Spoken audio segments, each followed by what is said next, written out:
Good morning, ladies and gentlemen. On behalf of Lieutenant Colonel Nicholas E. Davis, Commanding Officer of Wounded Warrior Battalion East, we'd like to welcome you to this afternoon's monument unveiling ceremony. We are pleased that you have joined us for this special occasion. Our special guests today are Major General Robert Dickerson, United States Marine Corps retired, Mr. Michael Lazara, Mayor Pro Tem, Jacksonville, North Carolina, Captain David Lane, Commanding Officer, Naval Hospital Camp Lejeune, Captain Craig Fulton, Marine Corps Installations East Assistant Chief of Staff, GF, Mrs. Robin Kelleher, CEO, Hope for the Warriors, Ms. Tina Atherall, Hope for the Warriors, Sergeant Major Ernest Hoopy, Marine Corps Installations East, Marine Corps Base Camp Lejeune, and all of our Gold Star family members. The invocation for today's ceremony will be given by Chaplain Everett. Upon its completion, please remain standing for the posting of our colors and our national anthem.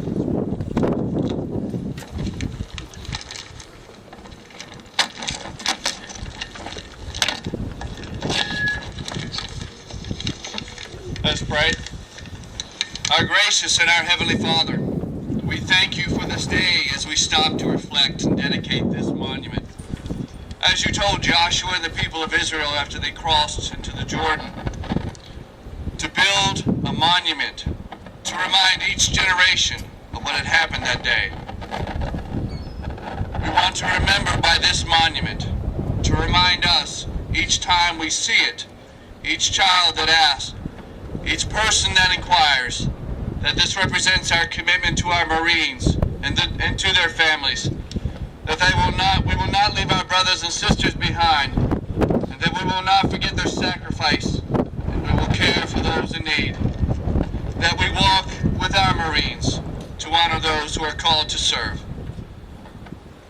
Let this time bring you honor, O God, and in your mighty and wonderful name we pray all these things. Amen. Amen.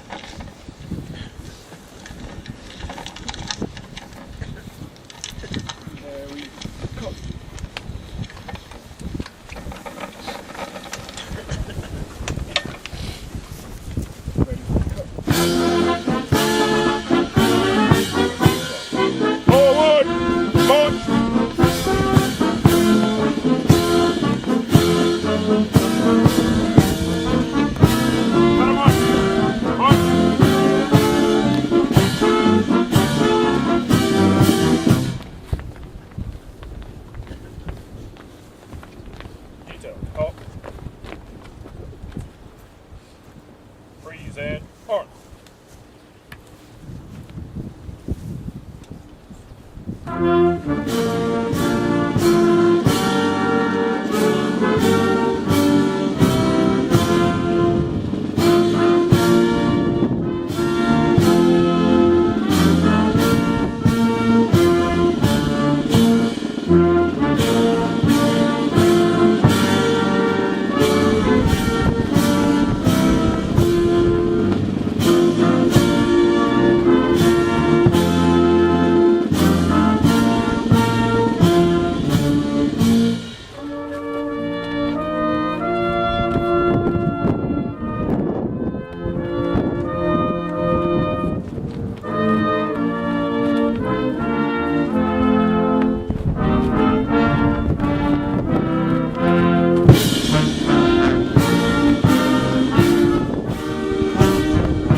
Ready, cut. Forward, march.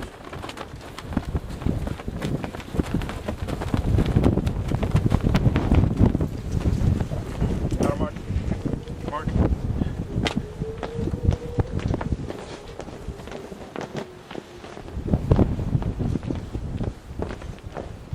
Detail. Off. Ladies and gentlemen, please be seated. Order. Ladies and gentlemen, the Commanding Officer, Wounded Warrior Battalion East, Lieutenant Colonel Nicholas E. Davis.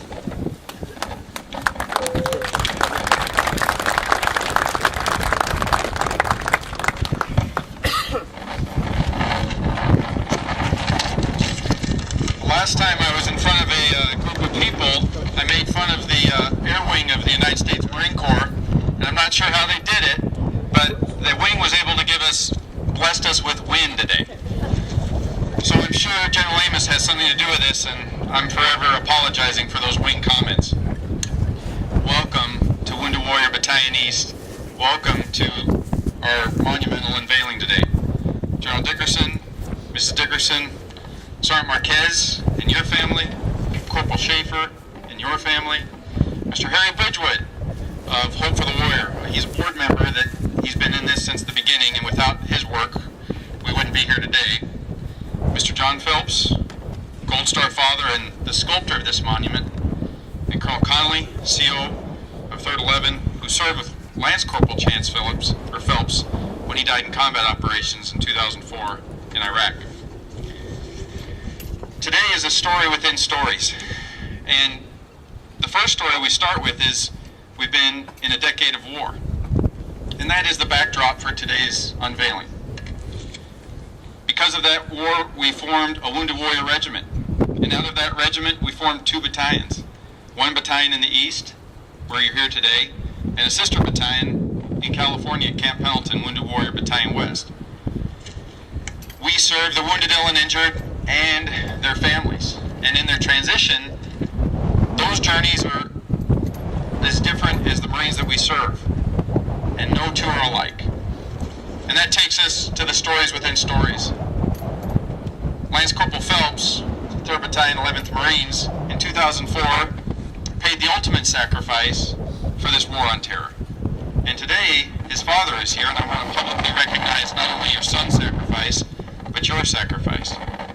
But born out of that was a labor of love. And that labor of love is going to be actually depicted here from the hands of a father who wanted to remember his son and remember the Marines who served so honorably with him. So, thank you. The second story I want to remember takes us back to 2004 again.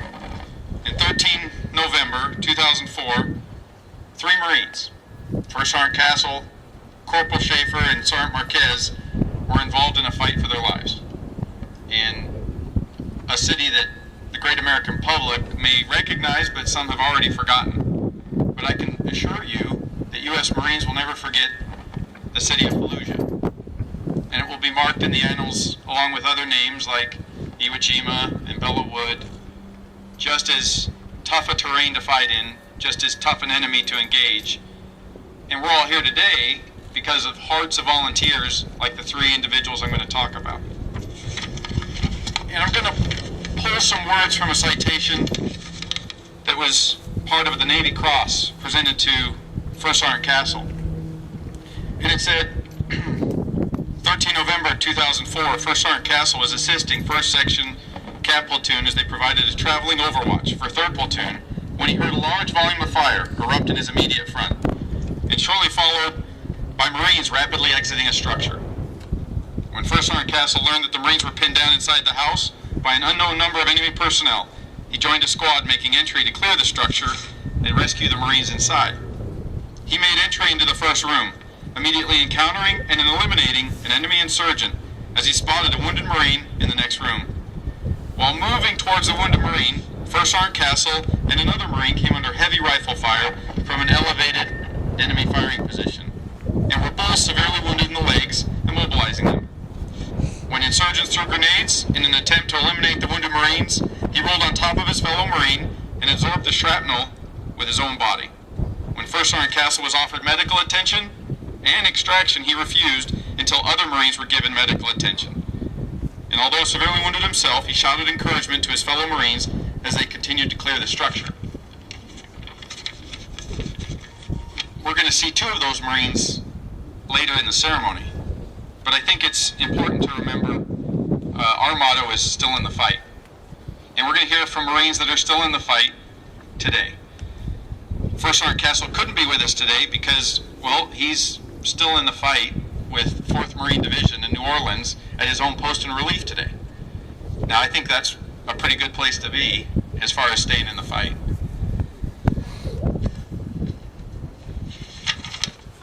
I think the other thing I would like to leave you with when you read that citation is, 1, the rank of the Marine that ran to the structure and the Marines that helped him.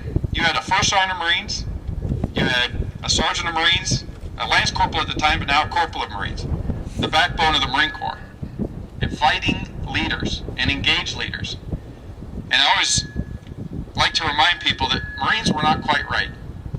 And I'm sure our families will agree with us on this. But when the shooting starts, most people want to run away from that noise. It's just human nature. It's your survival instincts that kick in. And yet for 237 years, Marines and the sailors that we have serving with us, with the chaplain and the medical corps, we run toward the sound of that fire. And there's a great video right now that's out for recruiting, and it says, "Which way will you run?" As it shows Marines running across a beach, supported by Marine Aviation and all of the forces of Marine Air Ground Task Force, running across some landscape yet to be determined. Well, I can assure you, the Marines that we're going to see today ran toward the sound of those guns, and will continue to do so as long as there's enemies of the Republic that want to disrupt our way of life and what we represent here. So thank you again for coming to our ceremony today. I'm not done talking. We're going to have a few folks in between, but this is a special day, and it culminates a vision that General Amos had here several years ago along with General Dickerson that said we wanted a safe harbor to provide for the wounded, ill, and injured of the East, and we have something similar in the West, and that's what's behind us, and I can't think of a better entry point than this sculpture that we're going to unveil. So thanks for your time, and I will continue with the program.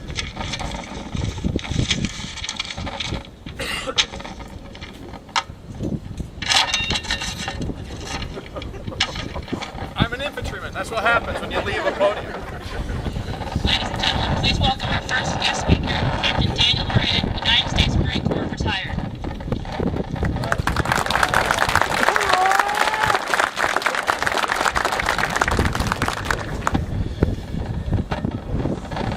Yeah, we did pretty bad. It's an honor to be here today. Don't tell me America's not exceptional. Don't you dare tell me that. Because I look out today and I'm reminded of how exceptional we are. 237 years. Since 1775, we've stood in the gap.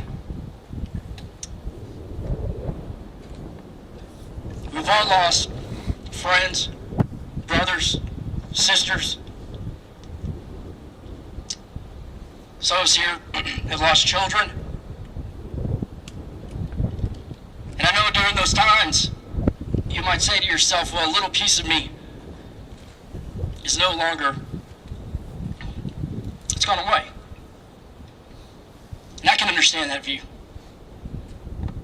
But I submit to you that through those hardships and through the community that is built in places like this, that we're able to gain that peace back over time.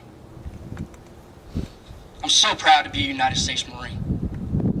I'm so proud that I had the opportunity and the honor and the privilege to be able to lead America's finest warriors into harm's way. For those of you that have been wounded in combat, the fight doesn't stop. It is incumbent upon you to set the example, to make a difference in your community, in your state, in your country, because your country's calling you still, and your country needs you.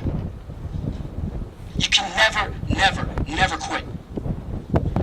I want every Marine here to know that when you go into the attack and something should happen, understand that there's people here that are doing everything possible, working 24/7 to make sure that you're taken care of, you and your families. And we all know Marines might be the ones pulling the triggers, but it's families that go to war. We'll continue to face hardship. We'll continue to face trials. But I know this. The United States Marines will always, always answer the call and rise above it. The bottom line is, y'all need to understand that your country loves you. And there's people all across this country that, yeah, when you're walking to the airport or you're at home, you know, sometimes you're like, oh, you know, You don't know what to say when they say thank you. But now that I'm out, I gotta tell you, hey Maurice, thank you. Thank you for taking care of my family. Thank you.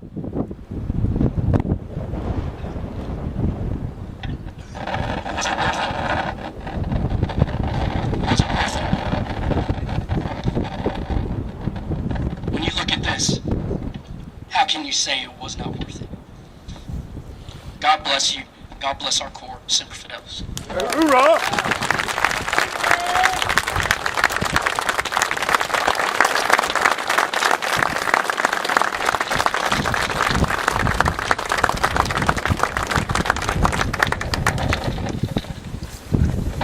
Ladies and gentlemen, please welcome our second guest speaker, Mrs. Robin Kelleher, CEO of Hope for the Warriors.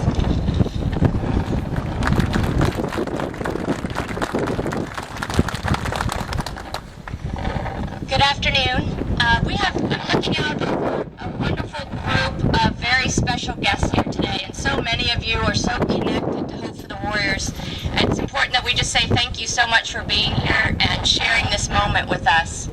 As Lieutenant Colonel Davis said, today is a story within stories, and I get the honor to tell you another one of those stories. This monument has been a labor of love for about 5 years now.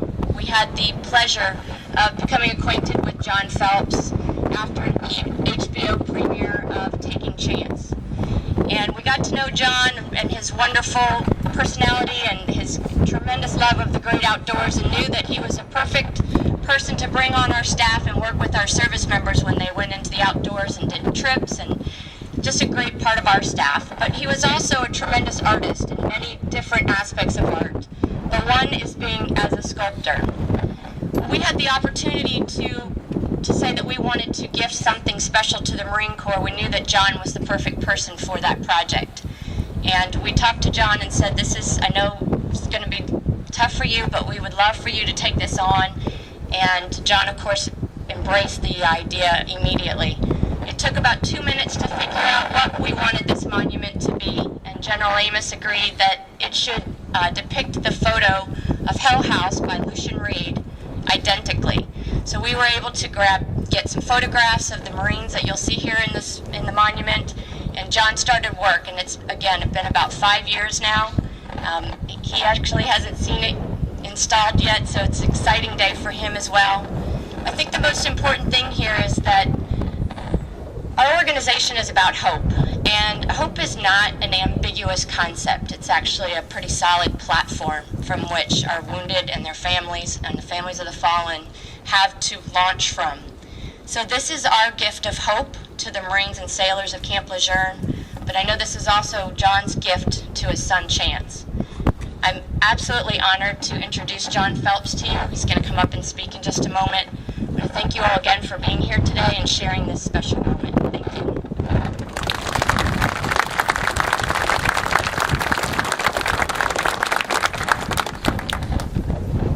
Ladies and gentlemen, please welcome Mr. John Phelps.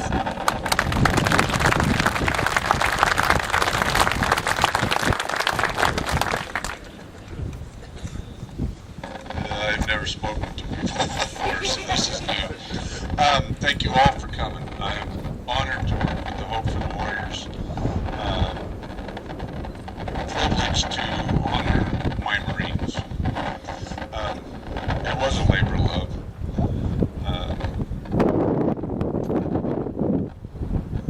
It was also very difficult.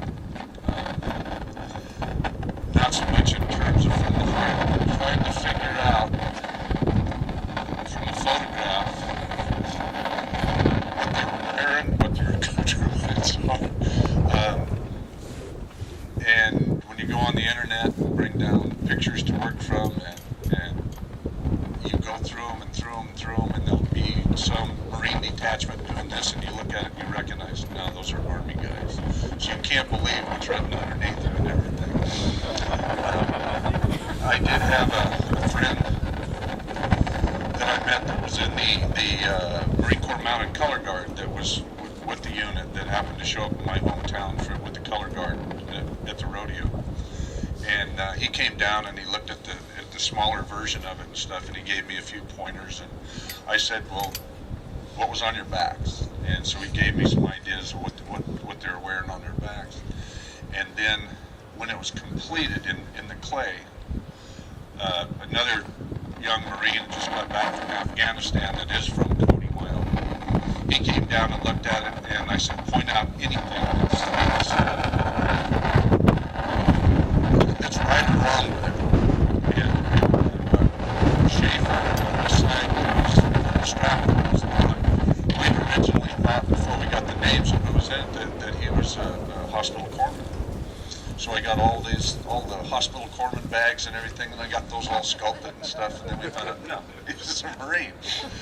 So when this kid came in, and he said, that looks like the strap that I carried my 49 saw hot barrel case. So that's what I put on the back, and that's what my son carried, was the 49 saw. But I put that across Schaefer's back, because you can't see that in the photograph. And then when I met him today, he goes, that's exactly what I had. So, but thank you all for coming. It is my honor to honor my Marines. Thank you.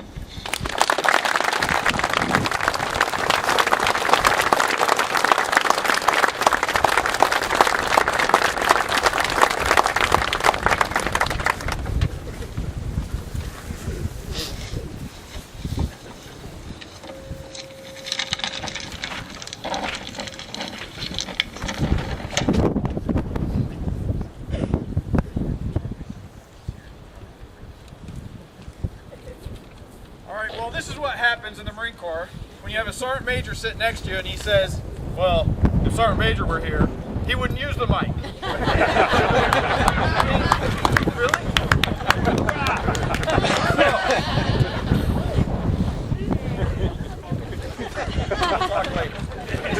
The other issue we got is, just like Marines, these guys don't like to be covered up, so I don't know how much time we got before they're going to unveil themselves. So, I need a few people to come up here.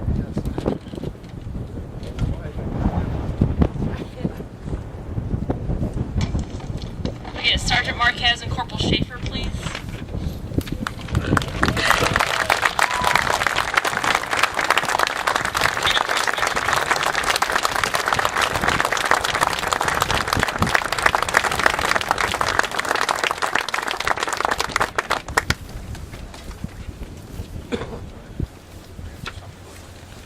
Alright, so now we've got the right people in their spot. Sergeant Major Brad Castle, like I say, couldn't be here, but he sent a note, and he wanted to talk to you two. And I was like, well, who do you want to do it? He's like, well, you do it. I guess that'd be appropriate. And Robin actually was the one that said, I think you should probably just do this. So there's all these dares out there. Be loud enough and represent a Sergeant Major of Marines, which I am not. I'm not nearly humble enough or powerful enough to be a Sergeant Major of Marines who will keep us all in check. But here we go. To all in attendance, I must say I apologize for not being able to attend in person. My deepest regrets is I'm unable to get away from my current duties. Well, no kidding. He's at a post in relief of him being the Sergeant Major of that unit. But I do want to take this time and write a few words to say thank you to all in Hope for the Warriors organization, you, Robin, and your crew. Thank you for what you do for all of our nation's service members, most specifically our wounded.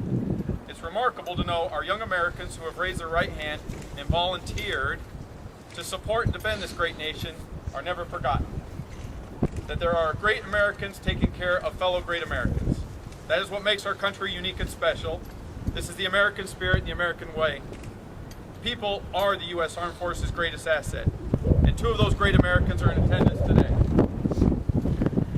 Well, there are three individuals depicted in the statue you are about to see. I can assure you I was nothing more than an unlucky individual who was fortunate to be surrounded by many of the greatest of our generation. In this particular case, I had one on both flanks of me by the names of then Lance Corporal Dane Schaefer and Sergeant Chris Marquez. The date of November 13th, 2004 was a day that brought many unfortunate casualties. However, there's also a day when young Americans showed what they were made of and displayed extraordinary spirit, and heroism. I remember vividly as I lay wounded inside the house that day, 2 young Marines who suddenly appeared at my side. They did so after running across an open room covered by deadly automatic weapons fire. The first thing that caught my attention, besides that they were crazy, was that neither Marine carried a weapon. They had left them behind so that they'd have their hands free in order to be more capably carry me to my freedom. First, this displayed the trust they had in their fellow Marines who were assigned the task of covering them as they crossed the open room unarmed. There was only one way out, and that was back through the small kill zone that they had already caused several Marines to be wounded. They ended up crossing that kill zone 4 times, each time unarmed, and each time trusting their fellow Marines. They did it because they were Marines. And that's just what Marines do. To the Marquez and Schaefer families, if they're in attendance, you should be very proud. If we ever ask where we get such fine men, we only have to look as far as their family. We as a nation should never forget men like these 2 and all the others who serve today in one of our nation's most trying times. They are truly incredible Americans, and it is my honor to serve beside them. Again, I want to say thank you, and God bless you. Semper Fidelis, Sergeant Major Brad A. Castle, United States Marine. I just want to add 2 more points to this and how small a Marine Corps it is. 36 hours ago, I was at Camp Pendleton at the Wounded Warrior Trials. And my boss, the regimental commander of Wounded Warrior Regiment, is Colonel Buell. Colonel Buell was one of the folks that carried the litter of Sergeant Major Castle onto the medevac bird. But there was only one problem. He wouldn't let go of his pistol because he said, "This place is dangerous. I might need this." And he'd already told the Navy folks, "You can pound sand. I'm keeping the pistol." And so it took a Marine to walk up and gently say, I think he finally got it out of his hand, not by telling him you're safe. It was, "Do you know the accountability nightmare you're putting some company gunny through?" We're all in fear of sergeant majors, but sergeant majors are in fear of company gunnies. And that's just the way it's been since 1775 when the company gunny was in control of the rum at Tun Tavern, and that's what started it. I personally want to say thank you for your service and your sacrifice, and Sergeant Major was absolutely wanting to be here, but wanted me to personally thank you. I want to thank you as the sculptor of this fine monument and as the father of a Marine whose journey's ended, but he's up there on the perimeter waiting at the gates of heaven for the rest of us to marry up on the objective, and we'll be there. So without further ado,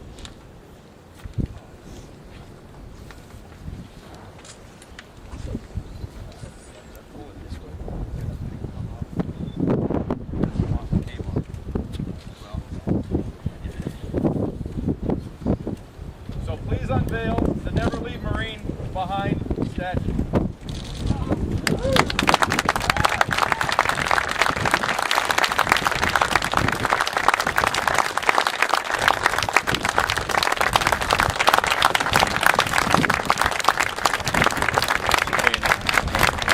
You'd like to get pictures? Just go up there and front, please.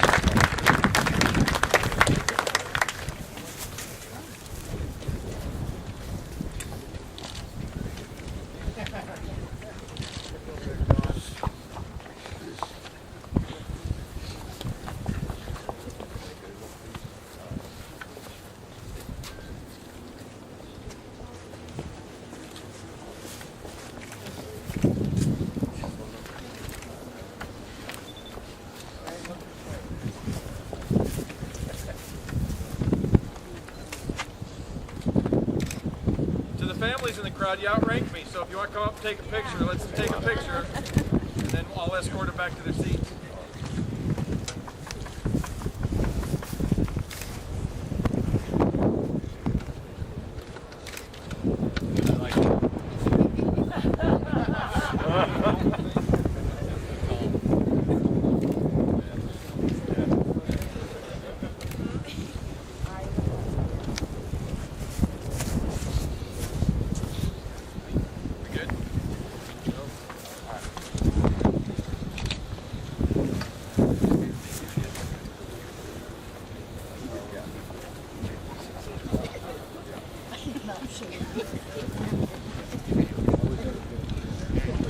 Ladies and gentlemen, please stand for the retirement of the colors and remain standing for the playing of Anchors Away and the Marines Hymn.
At this time, we invite everyone to join us for an open house of the facilities. A reception will take place at the offices of Hope for the Warriors in Building 1340 on Michael Road in the industrial area. This concludes today's ceremony. Thank you for attending and have a nice afternoon. Welcome.